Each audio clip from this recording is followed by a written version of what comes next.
morning. Where were you when the attack took place? In the name of God, I was in Sydney when the attack was placed. You were to the action of Australian government and the Australian tribunal. If the terrorists will be saved from this attack and they will be free, they will continue to do it.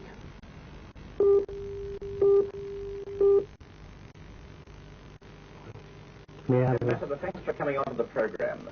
Does your government support the actions of the Hezbollah guerrillas as they continue to fire Katyusha rockets into Israel? Good afternoon. In the name of God, we support any efforts of Lebanese people to defend their country, to bring the independence and total integrity of their nation and their country against any occupation, especially occupation of Israel. Do you supply the Hezbollah guerrillas in southern Lebanon with material aid, with arms, with money? They don't need help from Iran and other countries. We help all the Muslim community in Lebanon by humanitarian help. And we continue to help Lebanese people who are in the difficult situation. Yes, you're trying to help all the people who have fled from their homes who are now in Beirut, I hear. I mean, how are you doing that? That must be difficult. We help them, but we used to help Lebanese people who always were in difficult situations because of occupation of their country by Israel. But the reality is that the Israelis will not withdraw from that southern security zone which they've set up. The Hezbollah guerrillas continue to fight, and the result is what we've seen, massive retaliation. So is it wise for Hezbollah to keep up the fight? There is not only Hezbollah to fight with Israel. This is a problem of the whole nation of Lebanon. All the groups, even the government and the different groups, not only Muslims, are against the occupation of the territory by Israel.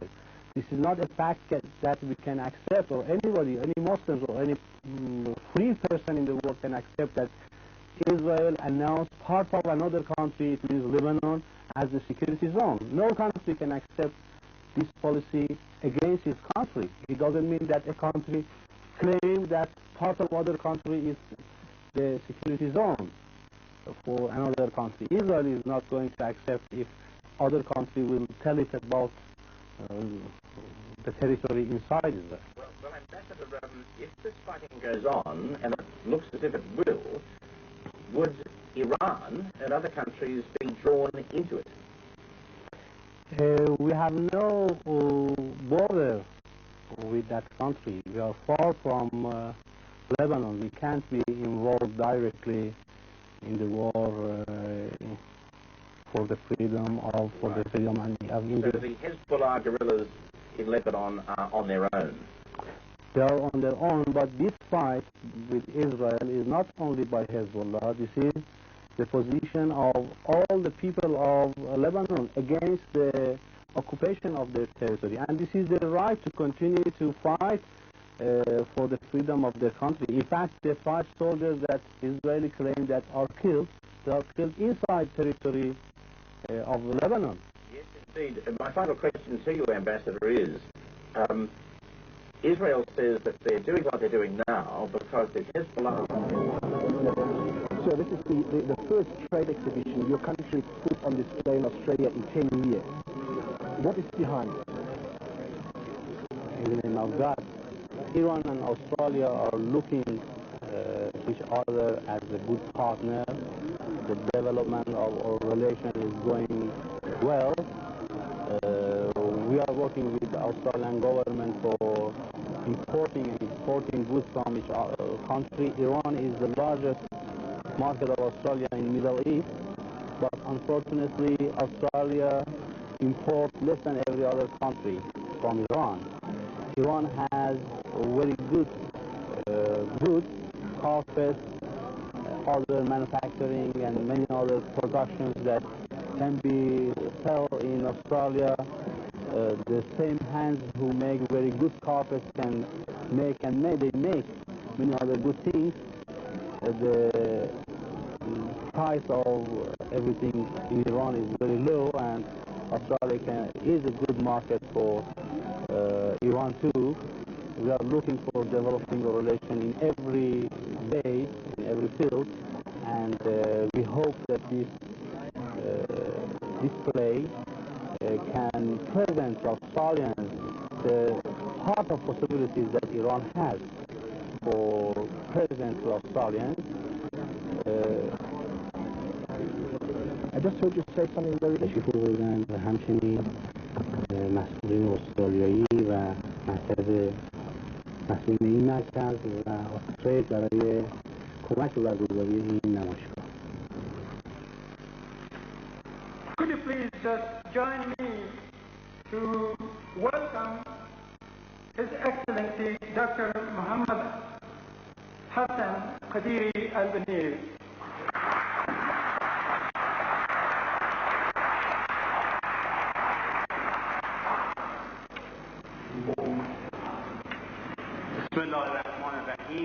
Assalamu alaikum. I would like to express my point of view on the issue of the new world order in one phrase. New world, old order. In other words, new world is still the old order.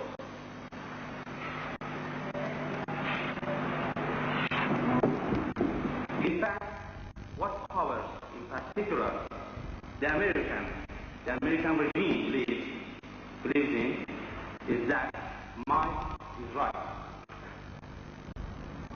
This has been the policy which in recent centuries has been the manner of the British colonialism. The World War I and II were also created on this very logic. We have about 4 million of refugees in Iran.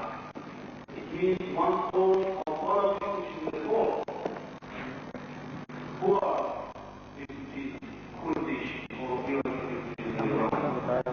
Or Shia. The movement in Algeria, they are not Shia, they are Sunni. We support Muslims in Sudan against the people who want to separate it, the segregate Sudan. Well, there are Shiites or Sunni. This is the policy of colonialism, of imperialism, of Zionism, to tell that there is a difference between Shia and Sunni, and to work in it. We believe in the same God. We believe in the same prophet. We believe in the same Quran. But there are countries or governments that they tell we can't work together because you have in some matter different beliefs. Those who tell us that we can't work together, they have good cooperation with Christian government or with American government or with English government. They don't believe in our God, they don't believe in the prophet, they don't believe in our Quran. They cooperate well together, but they tell us we can't cooperate together because you don't believe exactly as we believe in it. This is what I told in my speech, that we have to work together to respect each other and to be united. When Jordan asked me here that you invite Muslims for unity, I thought, what do you want, that I invited for the war?